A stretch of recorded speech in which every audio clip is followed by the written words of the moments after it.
Oh hi, I'm Eva. Today we're making sandwich bread, which I've never made before, so this is going to be an adventure. We're going to start out with half a cup of milk, which is warm, 3/4 cups of water, which are warm. We're going to mix them together.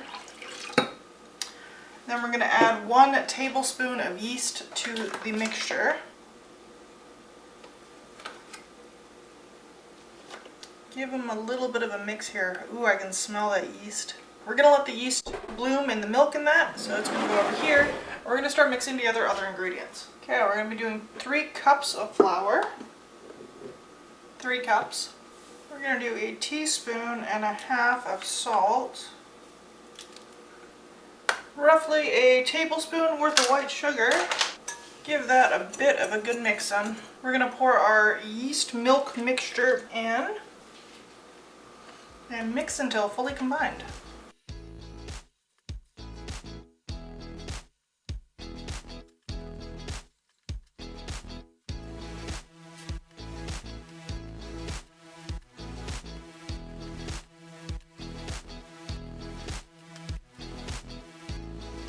Now that it's all well combined and we got a nice looking dough ball, we're actually going to add 3 tablespoons worth of butter to the equation, which I'm going to be honest, I'm not 100% sure why you do it in this order, but this is what I read, so this is how we're going to do it. My guess here is that we're going to get hella buttery.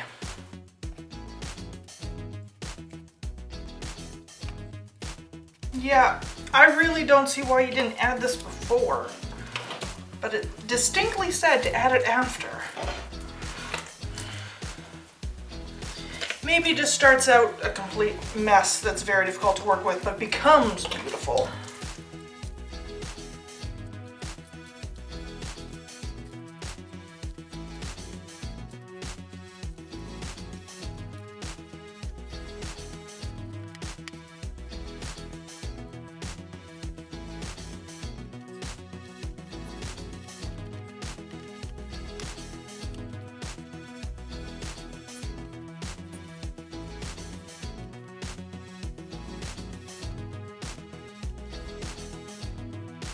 I kept all the footage in of that whole scenario just so you guys saw kind of the beginning to the end of it.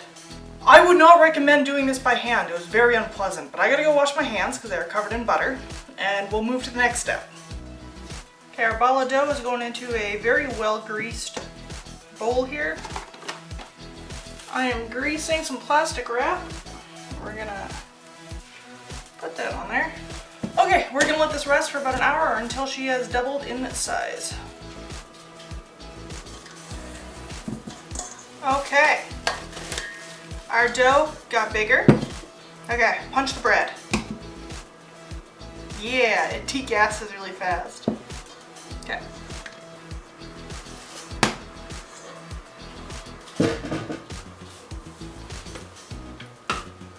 And now we roll her out.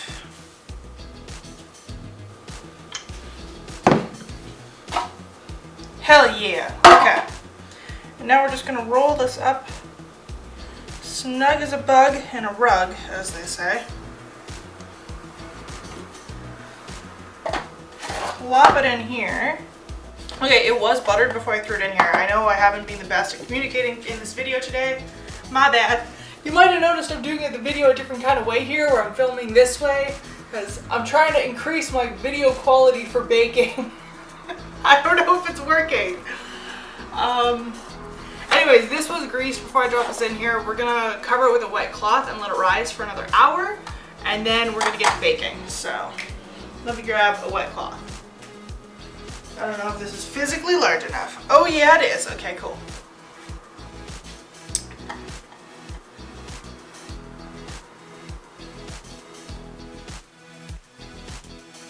It looks to me like it rose. This is going to be a ridiculous looking loaf of bread because it is not even, as you can see. She's going to have a cool look if she bakes the way I think she's going to, because she's going to wind up with the fabric indentation. She feels nice and moist. So the oven is already preheated to 350 degrees. We're going to toss it in there for 30 to 40 minutes. I'm not really sure.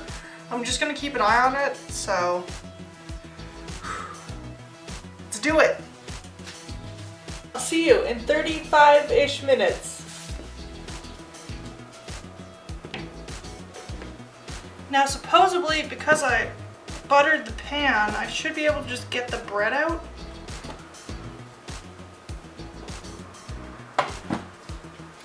That does not seem to be the case here. Okay, that edge is clear. Okay, yeah, okay. Got lift off. Let's do it. Whew. Hell yeah. Okay. Looks like bread. It feels like bread. Look, it's got that like, I am definitely a loaf of bread look. I think it's super cute. Now the reason I really wanted to make this is because I want to make French toast tomorrow for breakfast because, well, I kind of want to surprise Ryan with it. But I thought it would be super cool if I did it all myself, and that way it would show like love and gratitude and, you know. So I want to make us French toast for breakfast, and I made the bread myself. Now here's the thing. I feel like this recipe has been floating around a lot and I haven't tried it yet, so I can't say if it's good yet. So when this cools down, I'm going to try a slice to establish whether or not this recipe works, because I think it's very common. I think it's very popular. Like, I see it on Pinterest all the time, so I will tell you whether or not it's good. The other thing though, and I don't know if it's going to show on camera, you know how I said like some of the texture of the cloth was on the loaf? Some of it came through and it does look super cool. So anyways, I'm going to come try a piece when this is cooled down, okay? Okay, she's cooled down, so let's do this. Oh my goodness. I'm nervous. Why am I so nervous? It's just bread. It looks like bread. Smells like bread. Mmm. Tastes like bread. Yeah. This is a good recipe. It's beautiful. I did say this was going to be sandwich bread. So I'm going to take what's left of my little piece here, cut it in half, and make it into a tiny sandwich to test if it does make a good sandwich bread. Because it may be delicious bread, but if you can't sandwich, it's not sandwich bread. Okay, my sandwich is being made with Blair's original death sauce and some Balderson's 2-year cheddar, I think it is. Yeah, 2-year cheddar. By the way, if you wanted to know my feelings on various hot sauces, there are 3 different videos currently. I imagine there'll be more in the future. So if you're a hot sauce person, I'd go check those out.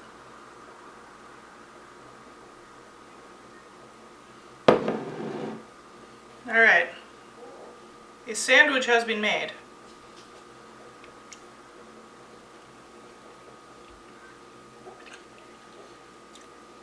And the bread works.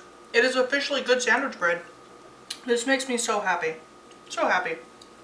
Okay, so I did some rough math on what it cost me to make this, and I'm figuring about $1.60 to $1.70.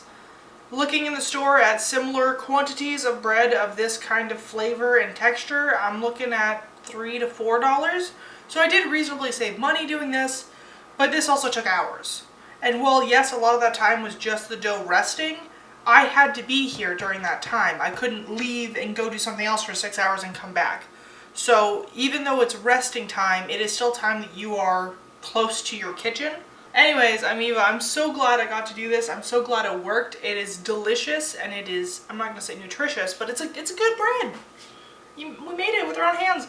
If you're also somebody who doesn't work with stand mixers and that, and this was helpful to you to actually see how everything came together, because I left in all the kneading portions, let me know. Let me know if you want me to do that, because I think it's nice to see that in a lot of videos and recipes I look for. It's always in a stand mixer, or they don't show you how much kneading it actually takes. So if you liked that part of it, I will continue to do that while I make further videos where I leave in those portions. If you're like, nah, Eva, that was a huge waste of time, comment, let me know that, and I won't do that in the future. Anyways, I'm Eva. If you guys like the video, please hit like, comment down below, and hit subscribe so I can see you guys next time.